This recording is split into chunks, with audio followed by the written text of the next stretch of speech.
नमस्कार, आध्यात्मिक दर्पण में आप सभी का एक बार फिर स्वागत है। पेश है आज की खास खबरें। देवभूमि उत्तराखंड के चमोली में बादल फटने से तबाही, मोक्ष नदी भी उफान पर। राम की पैड़ी पर जगमगाएंगे 28 लाख दीपक, 2100 आचार्य करेंगे महाआरती। प्रकृति के प्रकोप से जूझ रहा सहस्त्रधारा, पर्यटन की रौनक पर भी पड़ा सन्नाटा। अमेरिकन किड्स स्कूल के नौनियालों ने मनाया प्रधानमंत्री मोदी का जन्मदिन। हरियाणवी सिंगर अजय हुड्डा के गीतों से सजेगी बरेली क्लब की शाम। आध्यात्मिक दर्पण लाया आकर्षक उपहार जीतने का खास मौका खास आपके लिए। भूस्खलन और भारी बारिश ने बिगाड़ी देहरादून मसूरी हाईवे की हालत, पर्यटन उद्योग प्रभावित। विश्वकर्मा पूजा और पीएम के जन्म दिवस पर भव्य रक्तदान शिविर का हुआ आयोजन। दिवंगत कलाकारों को श्रद्धांजलि देगा कार्यक्रम एक शाम अपनों के नाम।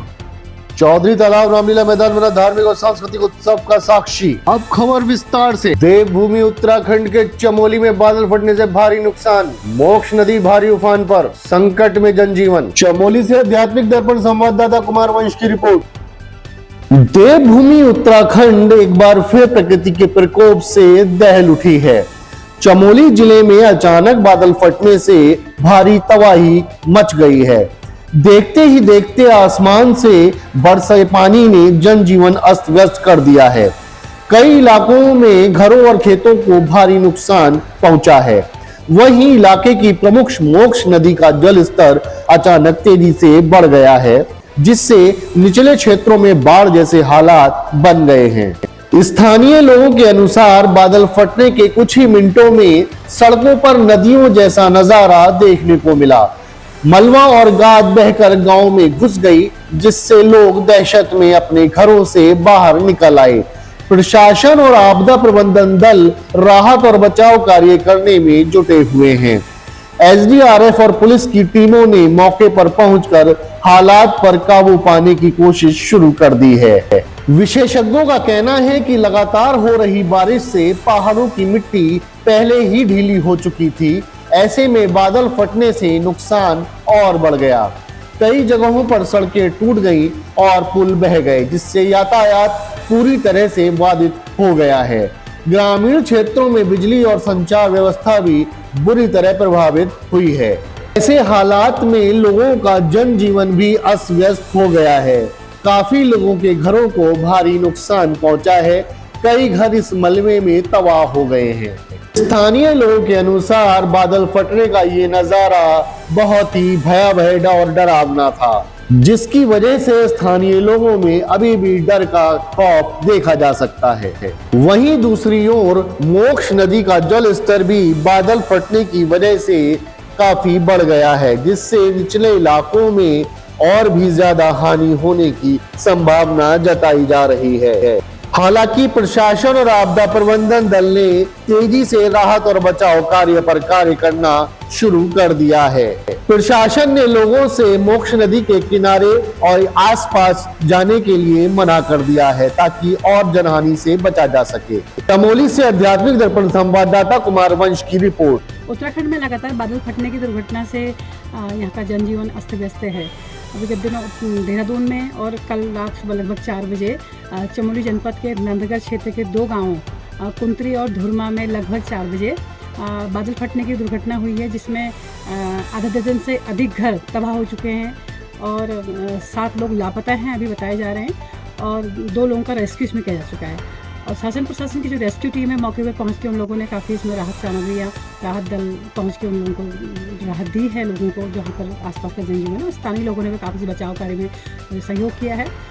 और जो इसमें वहाँ पर आसपास की जो कृषि भूमि है और जो गौशालाएँ हैं, पशुशालाएँ हैं और काफ़ी घरों में पानी घुस चुका है। और सामने की जो वहाँ पर की नदी बहती है मोक्ष नदी, उसका जल स्तर काफ़ी बढ़ चुका है, तो जिससे आगे भी दुर्घटना के पूरे शंका बनी हुई है।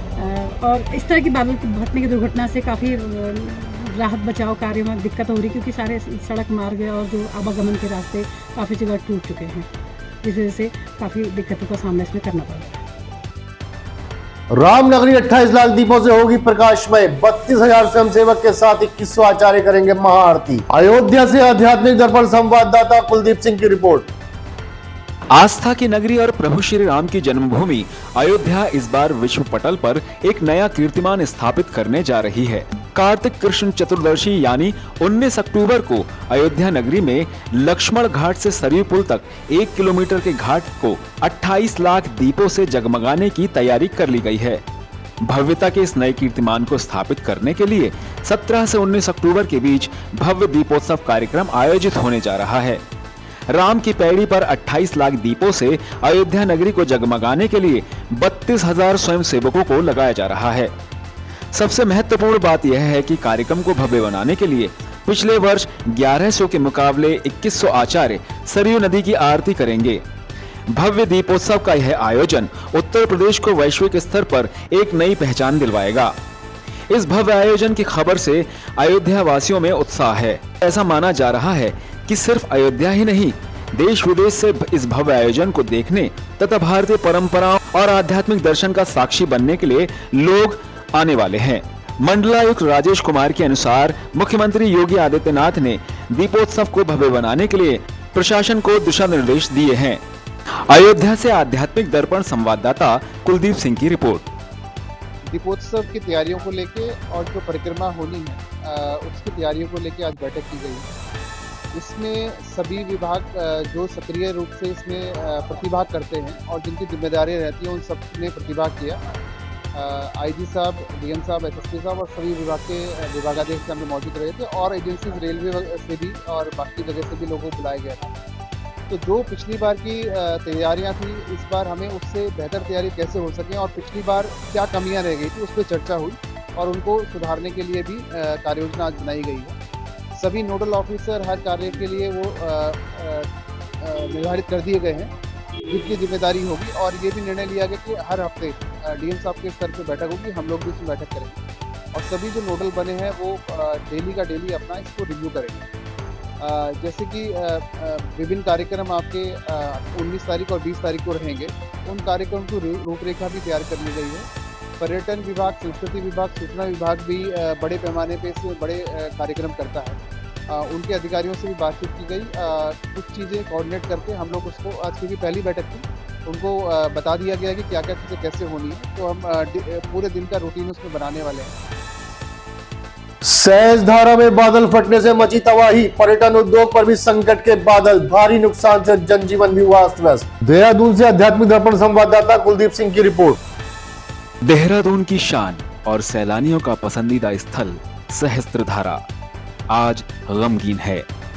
अचानक बादल फटने से यहां तबाही का मंजर देखने को मिला है। नदियां उफान पर हैं, पुल और सड़कें बह गईं, दुकानें और घर बर्बाद हो गए। जहां कभी पर्यटक परिवारों के साथ सुकून ढूंढने आते थे, आज वही जगह डर और खौफ का कारण बन गई है।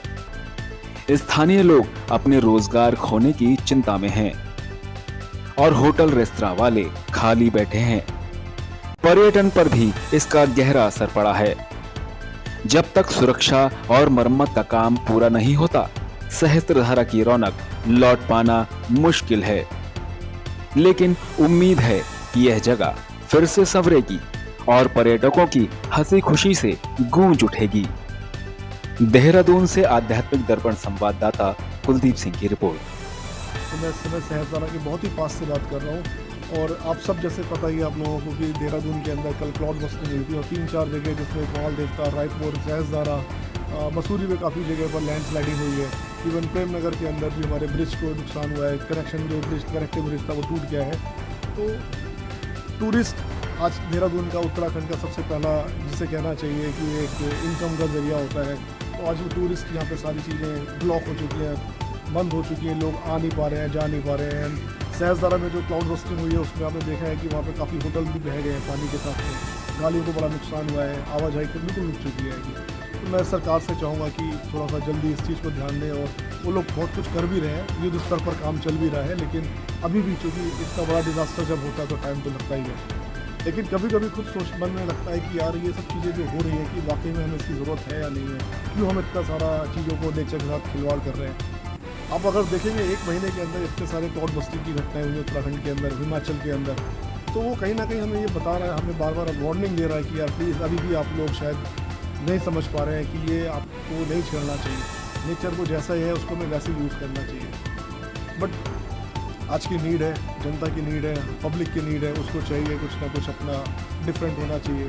और अगर टूरिस्ट प्लेस है तो टूरिस्ट लाने के लिए भी बहुत सारी चीज़ों को इंक्लूड करना पड़ता है। बट ऑब्वियस है, पेड़ भी काटने पड़ते हैं, नए नए रोड्स डेवलप करनी पड़ती है, होटल्स बनाने पड़ते हैं, रेस्टोरेंट बनते हैं जिससे कि लोग यहाँ पर आएँ, उनको पूरी फैसिलिटी मिले, एंड गवर्नमेंट सपोर्ट भी करती है।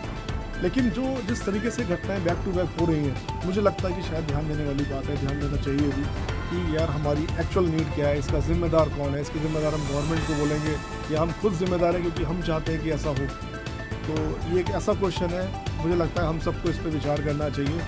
और बस यही दुआ करूँगा, मैं यही विश करूँगा, प्रार्थना करूँगा भगवान से कि आगे ऐसी घटनाएं ना हो और हम भी कुछ ऐसा एक बीच का रास्ता निकालें कि जिसमें टूरिज़्म और नेचर के साथ खिलवाड़ ना हो और बीच का एक रास्ता निकल के आए। नमस्कार। प्रसिद्ध कवि सौरभ जैन सुमन संग छोटे बच्चों ने मोदी मास्क पहनकर अनोखे अंदाज में मनाया प्रधानमंत्री का जन्मदिन। मेरठ से आध्यात्मिक दर्पण संवाददाता मनमोहन जौहरी की रिपोर्ट। अमेरिकन किड्स स्कूल के निदेशक और प्रधान कवि सौरभ जैन सुमन के साथ छोटे छोटे बच्चों ने अनोखे अंदाज में प्रधानमंत्री नरेंद्र मोदी का जन्मदिन मनाया। नौनिहाल मोदी मास्क पहनकर पहुंचे और पूरे उत्साह के साथ कार्यक्रम में शामिल हुए। बच्चों ने केक काटकर मोदी जी का जन्मदिन मनाया और मैं हूं मोदी के नारे लगाकर जोश और उमंग का माहौल बना दिया। इस अवसर पर निदेशक सौरभ जैन सुमन ने बच्चों को प्रेरित किया कि मोदी जी का जीवन संघर्ष और मेहनत का प्रतीक है, जिससे हर बच्चे को सीख लेनी चाहिए। मासूम चेहरों पर उत्साह और देशभक्ति की चमक ने समारोह को और भी खास बना दिया।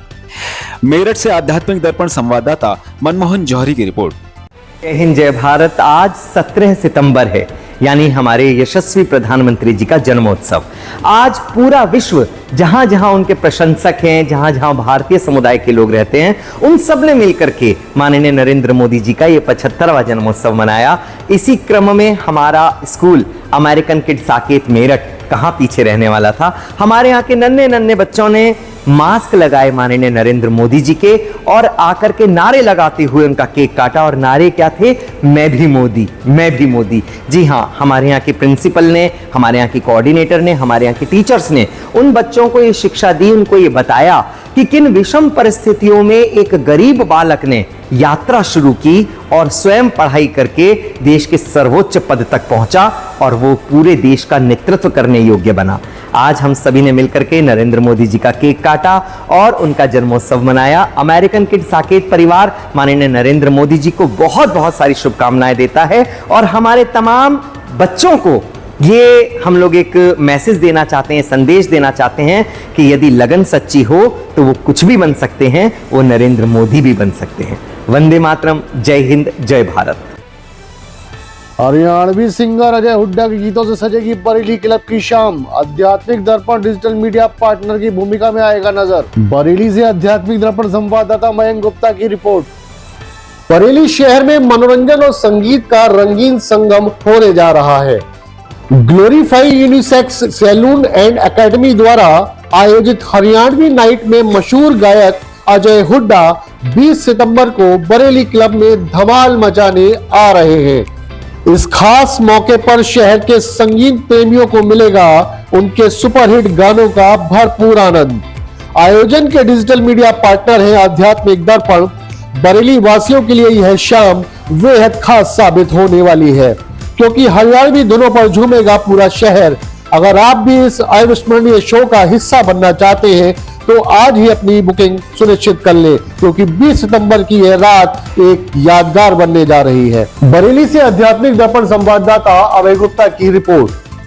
नमस्कार दोस्तों, मैं आपका अपना अजय हुड्डा और मैं आ रहा हूँ 20 सितंबर को आपके अपने शहर बरेली में, बरेली क्लब के अंदर। तो आप अपनी जल्दी से टिकट बुक करा लीजिए। मेरा लाइव कंसर्ट है मेरी पूरी टीम के साथ। इस प्रोग्राम की जो ऑर्गेनाइजर हैं परविंदर कौर जी, जो कि ग्लोरीफाई यूनिसेक्स सैलून और एकेडमी की ऑनर हैं। तो मिलते हैं 20 सितंबर को, जल्दी टिकट बुक करा लीजिए। जय हिंद। नमस्ते बरेली, मैं Parvinder Kaur, Glorify Unisex Salon की ओनर। मैं आप सभी के लिए लेकर आई हूं एक बहुत ही ग्रैंड लेवल का इवेंट, जिसमें होंगे हरियाणा के सुपरस्टार सिंगर अजय हुड्डा। इस इवेंट को हमारे सिर्फ 5 दिन बाकी है। इसकी लोकेशन रहेगी बरेली क्लब। डेट है 20 सितंबर। हमारे दिए गई लोकेशंस पर आपको पासेस अवेलेबल हो जाएंगे। इस इवेंट में हमारे लिमिटेड स्लॉट्स हैं, आप जाकर जल्द से जल्द अपना स्लॉट बुक करें और हम चाहते हैं कि आप इसमें इवेंट में इनवाइटेड हैं, आप हमारा पार्ट बनें। लेते हैं एक छोटा सा ब्रेक, आप कहीं मत जाइएगा, देखते रहिए आध्यात्मिक दर्पण। बॉम्बे हौजरी एक जाना पहचाना नाम, गुणवत्ता के साथ वर्षों से आपकी सेवा में तत्पर, रेडीमेड गारमेंट्स के थोक विक्रेता। एक बार अवश्य पधारे बॉम्बे हौजरी, निकट सूद धर्म काटा, प्रेमनगर रोड, बरेली। बैल कोलू कच्ची घानी सरसों का तेल, नाम ही पहचान है। बैल कोलू कच्ची घानी सरसों का तेल, नाम ही पहचान है। बरेली वासियों के लिए बड़ी खुशखबरी, Glorify Unisex Salon and Academy लेकर आ रहा है हरियाणवी नाइट, जहां हरियाणवी सुपरस्टार गायक अजय हुड्डा अपनी धमाकेदार प्रस्तुति से सजाएंगे बरेली क्लब की शान। इस शानदार आयोजन का प्रबंधन कर रहा है चिराग इवेंट और डिजिटल मीडिया पार्टनर है आध्यात्मिक दर्पण। खास बात, सिर्फ 500 रुपए में मिलेगी 2 लोगों की एंट्री। टिकट उपलब्ध है यहाँ पर। ग्लोरीफी यूनिसेक्स सैलून, 100 फुटा road, Vicky car Bazaar, satellite, blue moon, कीला road, CNG roadways, Balaji restaurant, Rajendra Nagar, I cloud, butler shop number B4। तो तैयार हो जाइए, बरेली में होने जा रहा है धमाकेदार हरियाणवी नाइट, मिस मत कीजिएगा। गंगा ज्योति eye hospital, Harunagla road, Bareilly. आपकी आंखों का संपूर्ण इलाज आधुनिक सुख सुविधाओं के साथ। आपकी आंखों का सच्चा साथी गंगा ज्योति आई हॉस्पिटल, हरूनगला सब्जी मंडी, बीसलपुर रोड, बरेली। ब्रेक के बाद आप सभी का हार्दिक स्वागत है। आध्यात्मिक दर्पण लाया आकर्षक उपहार जीतने का शानदार अवसर। सब्सक्राइब करें और जीते ढेरों इनाम। बरेली से आध्यात्मिक दर्पण संवाददाता मयंक गुप्ता की रिपोर्ट। नमस्कार दर्शकों, आप देख रहे हैं आध्यात्मिक दर्पण और आपके लिए हम लेकर के आए हैं इस दिवाली से पहले खुशियों की सौगात। जी हाँ, इस बार दिवाली से पहले हम कर रहे हैं इनामों की बौछार। हर हफ्ते निकलेगा लकी ड्रॉ और आपको मिल सकते हैं शानदार गिफ्ट। इसमें भाग लेने का तरीका बेहद आसान है। हमारे चैनल आध्यात्मिक दर्पण को सब्सक्राइब कीजिए। सब्सक्राइब का स्क्रीनशॉट हमारे दिए गए नंबर पर, जो आपको स्क्रीन पर शो हो रहा है, उस पर भेजिए और आप ऑटोमेटिकली शामिल हो जाएंगे हमारे लकी ड्रॉ में। इतना ही नहीं दोस्तों, हम करने जा रहे हैं एक मेगा बम्पर लकी ड्रॉ, जिसमें पहला इनाम है नैनीताल ट्रिप, 3 दिन 2 रातों का रोमांचक सफर।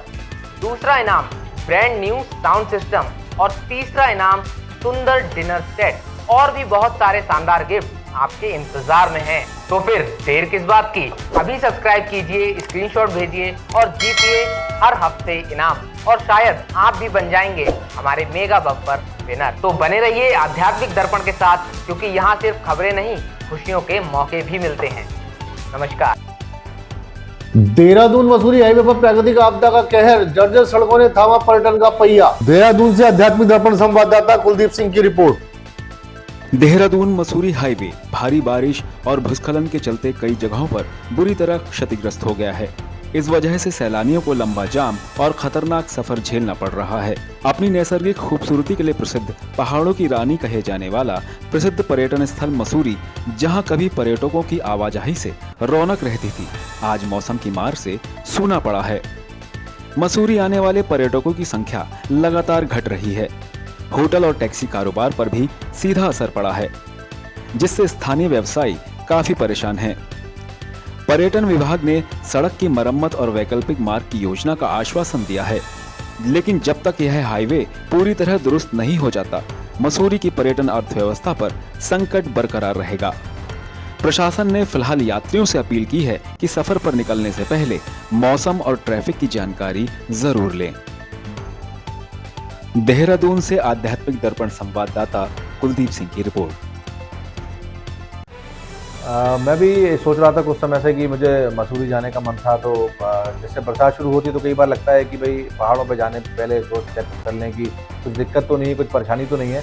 और वैसा जब हम चेक कर रहे थे तो पता लगा कि इस हाईवे के ऊपर बादल फटा है देहरादून में, जिसके कारण से भूस्खलन हुआ है, बहुत बड़ी आपदा आ गई है, प्राकृतिक आपदा में बाढ़ आ गई है वहाँ पर, और पूरा का पूरा जो वहाँ का मार्ग है वो सब क्षतिग्रस्त हो गया है। तो ऐसा जो है वो अमूमन देखा जाता है कि इन पहाड़ों पे अक्सर होता है, क्योंकि कहीं ना कहीं पहाड़ जो हैं वो लगातार, जैसे बादल जब फटने की जो स्थिति होती है तो उसमें पानी की बहुत बड़ी धारा जो है वो एक पहाड़ के टुकड़े पे गिरती है, जहाँ से भूस्खलन होना एक स्वाभाविक सी बात है।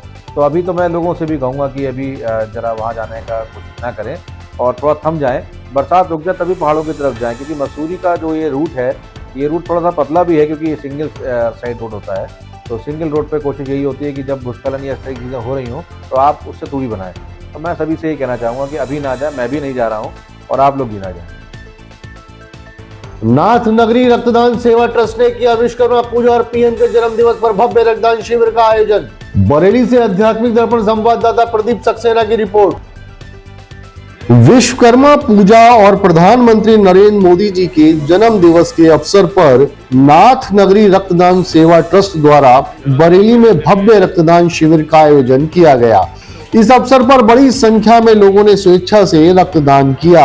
आयोजकों का कहना है कि रक्तदान महादान है और इसका कोई विकल्प नहीं है। रक्त की एक एक बूंद कई जिंदगियों को बचा सकती है। इस शिविर में युवाओं से लेकर बुजुर्गों तक ने बढ़ चढ़कर हिस्सा लिया और समाज सेवा का संदेश दिया। बरेली से आध्यात्मिक दर्पण संवाददाता प्रदीप सक्सेना की यह खास रिपोर्ट। वैसे तो हम हमेशा यहाँ पे रक्तदान करते रहते हैं, ये मेरा चौथा रक्तदान है यहाँ पे, और मैं कहना चाहूँगी कि सभी को करना चाहिए। हर 4 या 6 महीने में एक बार ब्लड डोनेशन जरूर करना चाहिए।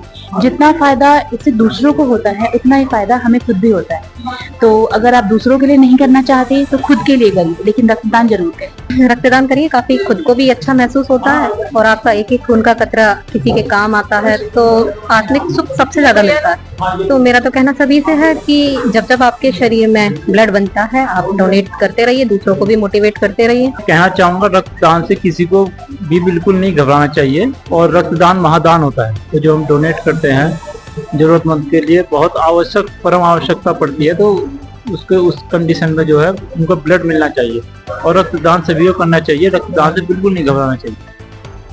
कलाकार वेलफेयर ट्रस्ट 19 सितंबर को करेगा दिवंगत कलाकारों को याद। श्रद्धांजलि कार्यक्रम में एक शाम अपनों के नाम का होगा आयोजन। बरेली से आध्यात्मिक दर्पण संवाददाता मयंक गुप्ता की रिपोर्ट।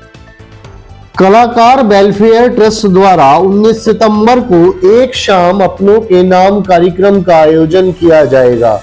इस भावपूर्ण कार्यक्रम में दिवंगत कलाकारों को श्रद्धांजलि अर्पित की जाएगी। इस अवसर पर कलाकार वेलफेयर ट्रस्ट द्वारा एक प्रेस वार्ता का आयोजन किया गया। ट्रस्ट के राष्ट्रीय अध्यक्ष अमरीश कठेरिया ने बताया कि 19 सितंबर को सभी कलाकार मिलकर दिवंगत कलाकारों को अपनी श्रद्धांजलि अर्पित करेंगे।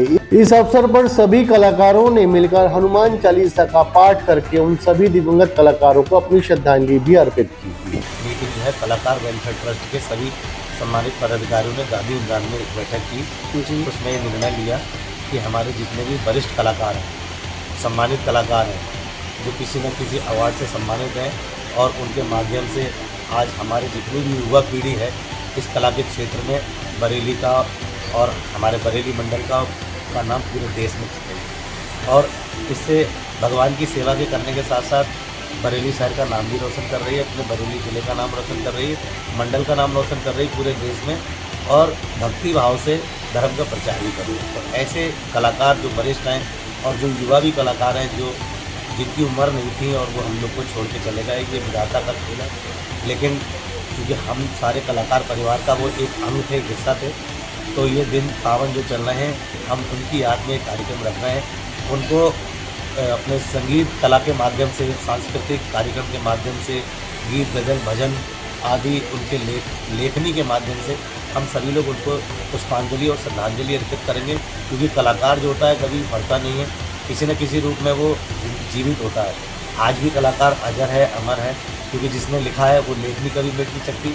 जिसने बड़े बड़े अच्छे गीत गा दिए वो आज भी हम सब लोग गीत गा रहे हैं और उससे ही अपने परिवार का पालन भी कर रहे हैं, जीविकोपार्जन चल रहा है, धर्म का प्रचार चल रहा है। 19 सितंबर 2025 ये कार्यक्रम जो है वो खुशहाली जो खुशलोक हॉस्पिटल है उसके बराबर में खुशलोक सभागार है और ये कार्यक्रम 2 बजे से किया जाएगा। तो हमारे जो कि कलाकार साथी, हमारे जितने भी सीनियर आर्टिस्ट या जो भी आर्टिस्ट जो हमको छोड़कर चले गए हैं, उनकी याद में उनकी श्रद्धांजलि के रूप में एक कार्यक्रम हम लोग आयोजित कर रहे हैं, जिसमें सभी कलाकारों की उपस्थिति और जितने भी हमारे कलाकार साथी जिनको छोड़ के गए उनके परिवार के सदस्यों को बुलाकर अपने विचार व्यक्त करेंगे। सभी हर रूप में कुछ गीत गा के, कुछ पुष्प स्वरूप अलग अलग तरीके से अपनी श्रद्धांजलि देंगे।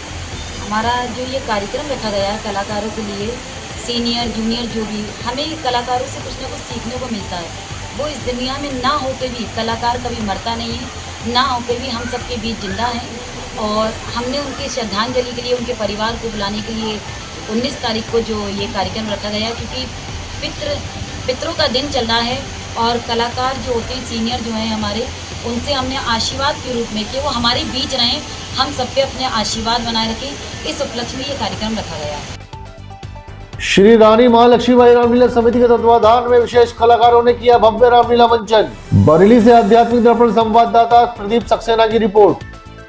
संघ के सम्माननीय प्रांत कारबा माननीय श्री राजपाल जी और हमारे प्रधानाचार्य जयनारायण विद्यालय के श्री रवि शरण सिंह जी का मैं फिर हृदय से स्वागत। इन रामलीलाओं का, इस सनातन धर्म का प्रचार प्रसार करना ये अपने आप में बहुत बड़ी चुनौतीपूर्ण काम है और इस काम को ये समिति आपके प्रेरणा, हमारे मार्गदर्शक के अत्याचार से घबराई हुई और ये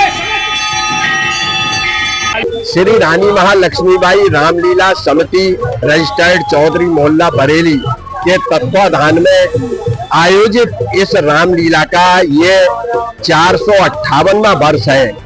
457 वर्षों से निरंतर होती चली जा रही। जुड़े रहें आध्यात्मिक दर्पण के साथ, सब्सक्राइब करें एवं बेल आइकन दबाएं। आध्यात्मिक, धार्मिक, सामाजिक, सांस्कृतिक एवं राजनीतिक खबरों का सर्वोत्तम मंच। आध्यात्मिक बुलेटिन के प्रायोजक थे राष्ट्रीय ग्रुप ऑफ इंस्टीट्यूशन, उज्जवल भविष्य की गारंटी, ग्लोबल हॉस्पिटल, बेहतर स्वास्थ्य की नई पहचान, गंगा ज्योति आई हॉस्पिटल, आपकी आंखों का सच्चा साथी, बॉम्बे हौजरी, गुणवत्ता और विश्वास का प्रतीक।